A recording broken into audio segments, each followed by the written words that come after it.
I find it so interesting that we have become so accustomed to how things should be.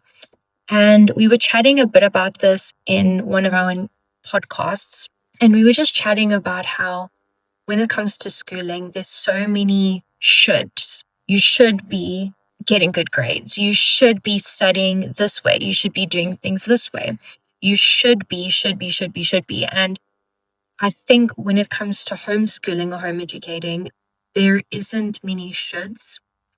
I think the shoulds dissolve a lot, and there's more freedom, flexibility, and space to just be and not have that looming pressure.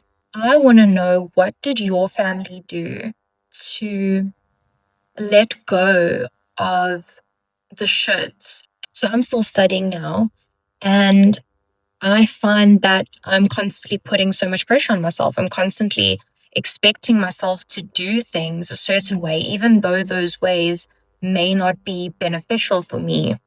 And I find myself getting burnt out time and time again because, like I said, we're just so conditioned to believe that things need to be done a certain way. And I feel like it can hinder me more than it can help me.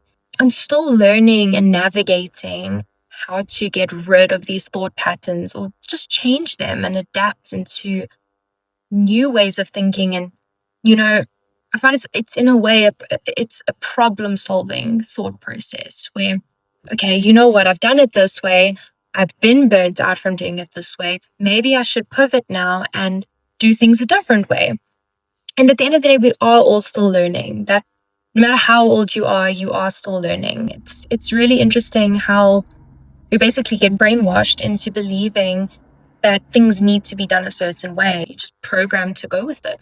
I find that some days I can fall right back into that way of thinking. And for me personally, it hasn't really helped me much.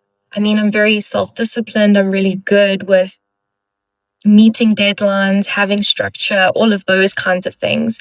But for me, that can also be incredibly rigid and not very helpful for a person that gets burnt out quite often. I've been trying to add an hour of the day where I can just, no phone, no laptop, no distractions. I can either be in the garden or I will draw or just do something to be completely screen free to give myself that time to fill my cup.